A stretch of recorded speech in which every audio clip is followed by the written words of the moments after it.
Hello नमस्कार दोस्तों, मेरा नाम है अजय कुमार साहनी और आप सभी लोग का स्वागत है मेरे इस यूट्यूब चैनल साहनी कंस्ट्रक्शन में। तो आज की वीडियो फ्रेंड डिस्कस करने वाले how to perform dimension tolerance test of brick. ठीक है ना, जो भी आपके कंस्ट्रक्शन साइट पर जो ब्रिक्स आ रहे हैं उसका हम किस तरीके से डायमेंशन टॉलरेंस टेस्ट जो हम किस तरीके से परफॉर्म करेंगे, तो इस वीडियो में पूरा डिटेल में बात करूंगा। तो प्लीज वीडियो को बड़े ध्यान से लास्ट तक देखते रहिए। इससे पहले मैंने ब्रिक की 2 टेस्ट और भी करवाया हूँ। एक वाटर एब्जॉर्प्शन टेस्ट, वो आप नहीं देखी वीडियो जाके देख सकते हैं। एक मैंने टेस्ट कराया है compressive strength test of bricks, ये भी मैंने वीडियो अपलोड कर रखा है। यदि आपने नहीं देखा तो जाके आप देख सकते हैं। तीसरा टेस्ट है ब्रिक्स का, ठीक है ना। तो देखिए यहाँ पर अकॉर्डिंग टू आईएस कोड इसके डायमेंशन को, ब्रिक्स के डायमेंशन को 2 टाइप्स में जो है क्लासिफिकेशन किया हुआ है। एक पहला हमारे पास स्टैंडर्ड मॉड्यूलर साइज, जो कि बिल्कुल फिक्स होता है, इसमें कोई भी किसी भी तरीके कोई भी चेंजिंग नहीं आता है। तो इसमें भी 2 टाइप्स हमारे पास। पहला हमारे पास है 190 mm उसकी लेंथ होती है, विड्थ 90 mm होती है और हाइट जो है 90 mm होती है, जो कि हम नॉर्मली वॉल वगैरह में यूज करते हैं, ठीक है ना। और जो दूसरी हमारे पास है वो हमारे पास है 190 mm लेंथ, 90 mm विड्थ और 40 mm हाइट। इसे हम टाइल ट्रेसिंग एरिया के लिए जो हम रूफ के ऊपर यूज कर लेते हैं। तो ये हमारे पास स्टैंडर्ड साइज जो है हमारे पास पहला क्लासिफिकेशन है। इसमें जो किसी भी तरीके कोई भी चेंजिंग यहाँ पर नहीं होता, राइट। दूसरा हमारे पास है नॉन मॉड्यूलर साइज, ठीक है ना। इसमें क्या है जो है इसके डिफरेंट भी साइज यहाँ पर आ जाते हैं, ठीक है ना। जो इसमें लेंथ था वो हमारे पास कितना था, 230 mm, 110 mm और 70 mm का। और दूसरा टाइप कौन सा होता है, 230 mm, 110 mm और 30 mm का। ये हमारे पास क्या होता है, ये हमारे पास नॉन मॉड्यूलर ब्रिक्स का जो हमारे पास साइज होता है। ये 2 टाइप की ब्रिक हो गई, एक स्टैंडर्ड मॉड्यूलर साइज, एक नॉन मॉड्यूलर साइज। तो ये दो टाइप के दोनों ब्रिक्स यहाँ पर आप देख सकते हैं, ये साइज के यहाँ पर होते हैं अकॉर्डिंग टू आईएस कोड, ठीक है ना। अब हम देखते हैं कि कंस्ट्रक्शन साइट पे आपके जो ब्रिक्स अनलोड होते हैं तो किस तरीके से कितना ब्रिक्स आने पर कितना आपको जो है सैंपल लेना पड़ेगा और किस तरीके से हम टेस्ट को परफॉर्म करते हैं, राइट। यहाँ पर हमारे पास क्या है, हमारे पास यदि आपकी कंस्ट्रक्शन साइट पे 2000 से लेकर 10,000 के बीच में ब्रिक आता है तो वहां पर आपको क्या करना होगा, 40 नंबर ऑफ आपको ब्रिक लेना पड़ेगा और 20 नंबर ऑफ ब्रिक को एक बार और दूसरे 20 को एक बार, 2 बार आपको यहाँ पर टेस्ट परफॉर्म करना पड़ेगा। 20-20 के नंबर ऑफ सैंपल को लेके आप जो है टेस्ट को परफॉर्म करेंगे। यदि आपके पास 10,000 से लेकर 35,000 तक का ब्रिक आया है तो देन आपको जो 60 नंबर ऑफ ब्रिक लेना पड़ेगा, ठीक है ना। उसमें आपको टेस्ट करना पड़ेगा 3 बार, 20-20-20। और यदि 35,000 से लेकर 50,000 के बीच में आपके पास अनलोड हुआ है आपके पास ब्रिक, तब आपको 80 नंबर ऑफ ब्रिक लेना पड़ेगा और इसमें आपको 4 बार टेस्ट को परफॉर्म करना पड़ेगा 20-20 के हिसाब से, राइट। तो इस तरीके से आपने इतने नंबर ऑफ सैंपल कम से कम आपको लेके और टेस्ट करना पड़ेगा उस पूरे लॉट में से, ठीक है ना। अब हम जान लेते हैं कि टॉलरेंस, ठीक है ना। अब देखिए हमारे पास कोई भी ब्रिक्स हमारे पास अवेलेबल है कंस्ट्रक्शन साइट पे, ठीक है ना। तो यदि आपके पास मॉड्यूलर साइज का ब्रिक है, ठीक है ना, तो मॉड्यूलर साइज का देखिए लेंथ हमको पता था 190 mm होता है, ठीक है ना। तो यहाँ पर 190 mm होता है।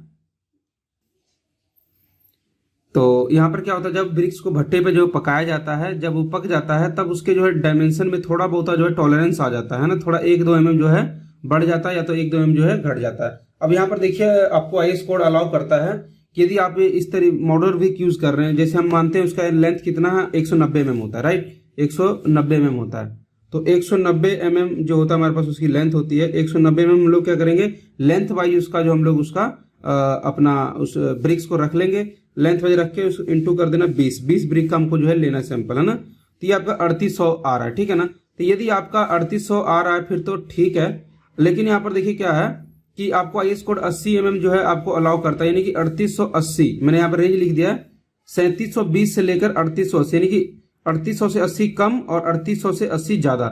यदि इस रेंज में यदि आपकी डायमेंशन आता है देन वो आपका ब्रिक गुड है और उसको कंस्ट्रक्शन के लिए एप्लीकेंट है। यदि इस रेंज से बाहर जाता है देन वो कहीं ना कहीं उसमें प्रॉब्लम है उस ब्रिक में। उसी तरीके से विड्थ वाइज भी है, ठीक है ना। तो विड्थ मैंने आपको बताया था 90 mm होता है ना मॉडल का, तो 90 इंटू में सिंपल 20, तो ये आ रहा है 1800, यानी कि 1800 से 80 सॉरी यहाँ पे 40 mm आपको परमिशन करता है, अलाउ करता है 40 mm कम या ज्यादा।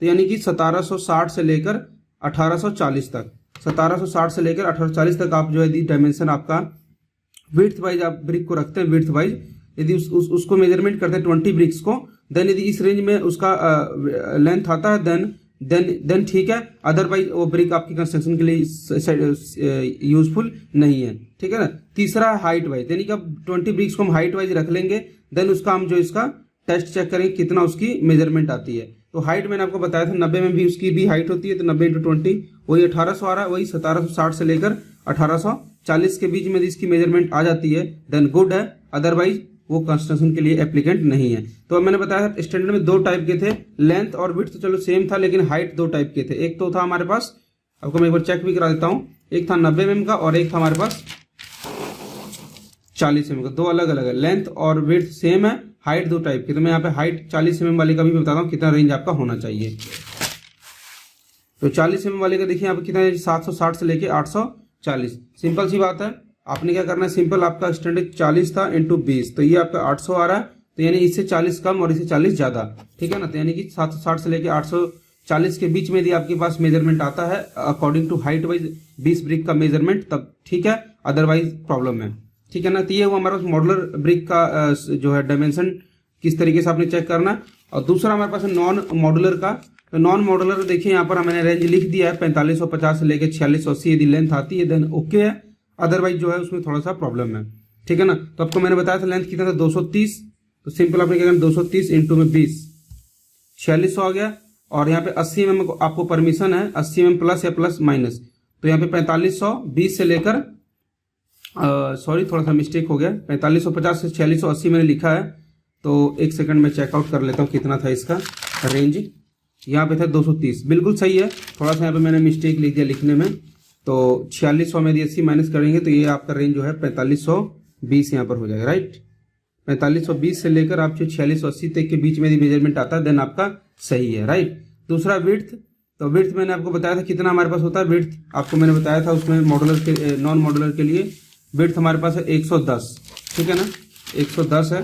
तो आपको क्या करना है, सिंपल कुछ नहीं करना है, 110 इंटू में 20 ब्रिक का विड्थ वाइज चेक करेंगे 2200 आ रहा है। देन 40 में आपको परमिशन है, तो 2200 प्लस 40 या उससे 40 कम 2160, इसके बीच में यदि मेजरमेंट करेंगे देन क्वालिटी उसकी सही है और आप इसके कंस्ट्रक्शन भी यूज कर सकते हैं।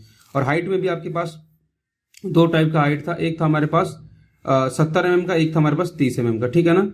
तो 70 mm वाला जो है हमारे पास यहाँ पर देखिए कितना आ रहा है, 1440 से लेकर 1360 आ रहा है। कुछ नहीं करना है, सिंपल 70 गुणा 20 1400 आ गया। सिंपल 1400 प्लस 1400 या माइनस 1400, तो इसके बीच में रेंज लाई करता है देन ओके, अदरवाइज वो आपका जो है उसकी डायमेंशन टेस्ट में फेल हो जाएगा। और लास्ट हमारे पास है 30 mm वाली हाइट, ठीक है ना। तो 30 mm वाली हाइट कुछ नहीं करना है, 20 इंटू में 30 ब्रिक्स का 600 आ रहा है, देन 600 प्लस 30 या 600 माइनस 30, तो इस तरीके से इस रेंज में आता है देन गुड है। तो इस तरीके से आप जो है ब्रिक्स का डायमेंशन टेस्ट कर सकते हैं। ये साइड पे जो भी ब्रिक्स आता है उस तरीके से आप जो है चेकआउट कर सकते हैं। यदि इसके रेंज में लाई करता है देन वो सेटिस्फाइड है, यदि नहीं लाई करता है तो कहीं ना कहीं इसमें जो है प्रॉब्लम है, ठीक है ना।